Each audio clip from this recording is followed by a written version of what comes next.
This ball might go far if he gets the right pitch. Joe Maddon remembers playing on this field in Hazleton, Pennsylvania, like it was yesterday. It might have been the only home run I ever gave up in Little League, and I think I gave up one in high school. Details of long past Little League games, rosters, teams, losses, and triumphs. I was unhittable as a Little Leaguer and as a high school pitcher. I was unhittable. I really was. Not bragging, just true. He remembers an ideal childhood in what for him was the perfect hometown. Perfect. It's Ozzie and Harriet. Father knows best. Leave it to Beaver. Although my dad didn't come home in a suit and have a martini waiting on him. My dad was a plumber. A place where even a plumber's kid could have big league dreams. And while not quite good enough to play in the majors, Maddon would spend the next several decades climbing rung by rung through the ranks as a coach and manager. And along the way, he became famous as a leader whose teams win, no matter the odds. His methods are unorthodox. None of this looks like normal professional baseball, including his Maddonisms, mysterious mantras plastered on T-shirts which declare, "We are here to have fun." Do you really have a party after every win? Yeah, there's a party room. Last fall, with Maddon at the helm, the forever hapless and perhaps cursed Chicago Cubs overcame more than a century of futility by finally winning a World Series. Think of Maddon as a kind of baseball Moses leading the Cubs into the promised land. And yet, I don't believe I would have ever been in a position to be in that dugout, to be able to win a World Series if it wasn't for all of this. All of this is Hazleton, blue collar and back then very white. Maddon home movies show a vision of post-war prosperity, a tight-knit family, devout faith, and Joe, the apple of everyone's eye. Everybody knew everybody else. You really had a hard time getting in trouble because if you did, it got back to your pop somehow, and even worse for me, back to my mom. Whoever said you can't go home again didn't know Joe. He always found time to return. But on a trip back in 2010 with his wife Jay, they were stunned. His hometown was in deep trouble. I was really appalled by what I was seeing. I thought there was a tremendous disconnect. There was a lot of fear. There was a lot of talk of gangs, and people were afraid to go shop downtown. While Joe was building his baseball career, Hazleton was dying. Its population had shrunk by a third. The industrial jobs which brought immigrants here more than a century ago were gone, replaced eventually by warehouses and distribution centers. The pay wasn't great, but plenty attractive to a new wave of immigrants, Hispanics from the big cities, who came here for jobs and affordable housing. That kind of changed the dynamic because people started to see a lot of people who looked a little bit differently, who might have had accents. That's nice, though. Bob Curry is Joe Maddon's cousin, a first-person witness to the Hispanic influx and the white resentment. They were confronting for the first time that what was happening to their city was they were losing their city. Lauren Sacco's family has owned a restaurant in Hazleton for more than 20 years. Lauren resented the way her town was changing. I don't know the guy on the corner. I don't know the guy down the street. People are moving into my parents' neighborhood. All of a sudden, the crime rate went up. Drugs went up. Local cops had their hands full, and longtime Hazleton residents were up in arms. It all boiled over in 2006 when two undocumented Hispanic men were accused of murdering a white father of three. And I've had enough. Enough is enough. Mayor Lou Barletta and Hazleton City Council passed the toughest local immigrant ordinances in the country and declared English the official language. The white people start to be mean to the Hispanic community. Really? Yes. Nuyurka De La Rosa runs a daycare center in town. Do you think the law gave them permission? Yes. Yes. The town went from almost completely white to more than a third Hispanic in less than a decade. Race relations were toxic. How are you? Joe, how are you? Hey, man, how you And doing? into that mix came Maddon.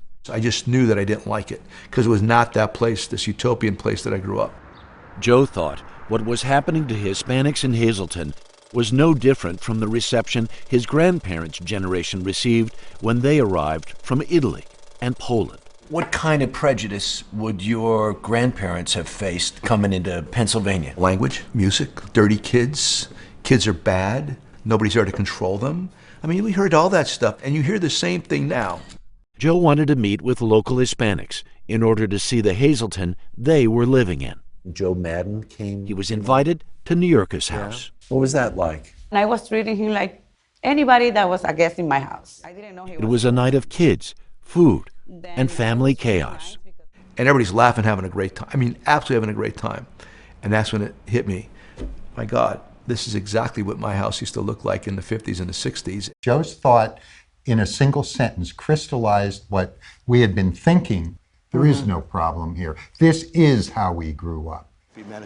Joe felt he had an advantage his old neighbors did not. He knew hundreds of Hispanics from baseball. Loved them. I mean, I loved the culture, I loved the food. And like I said, there was a commonality there based on family and how we were raised. And to Joe, the solution was simple. He assembled his hometown team, including cousins Bob and Elaine, to design the kind of place that would bring the community together. He said to me and Bob, I want these children to know what it's like to grow up in Hazleton and to be part of a community. And that's how the Hazleton Integration Project, or HIP, was born, a community center to build a bridge between whites and Hispanics. What was the reaction?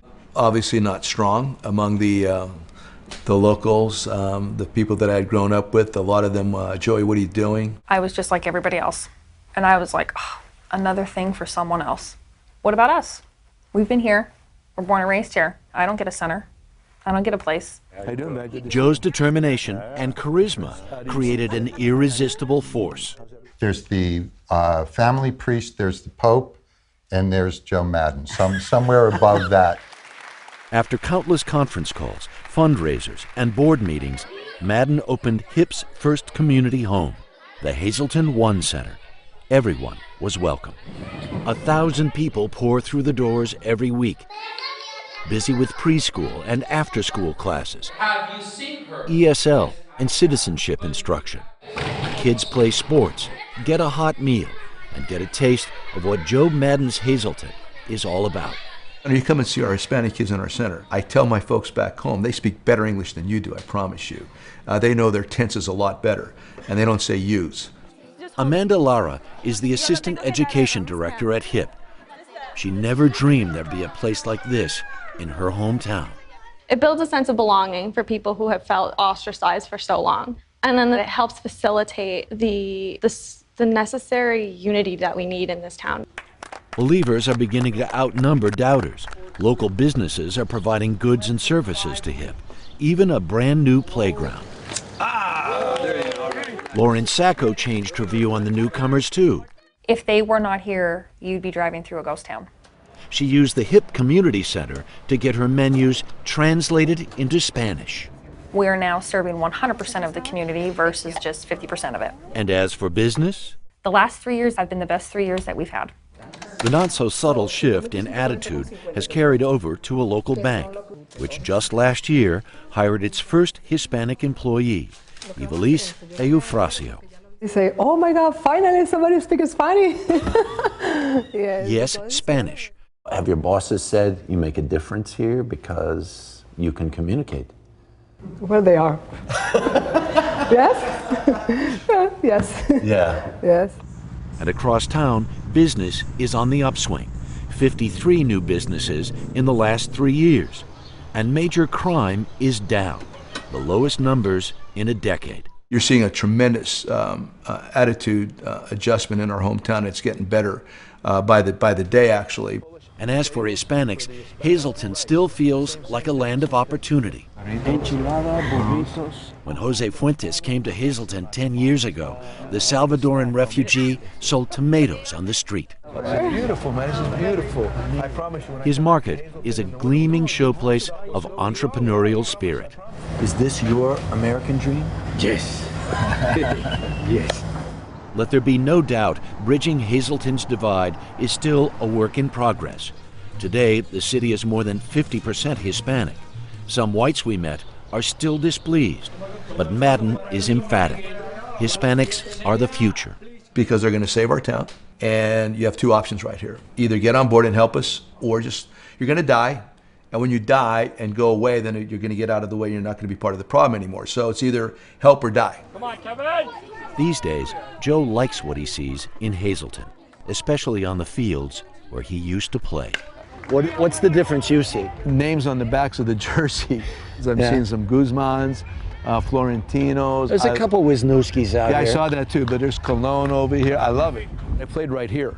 And really, all that Joe ever wanted for Hazleton's new residents was a level playing field. Joe says it's the Hazleton way. I'm eternally grateful to this town and the people here. So for me to turn my back on it would be the absolute insult and ingratitude, and I would never do that.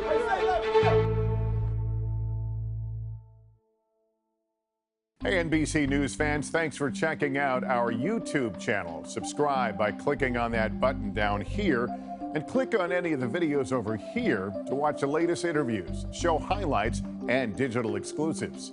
Thanks for watching.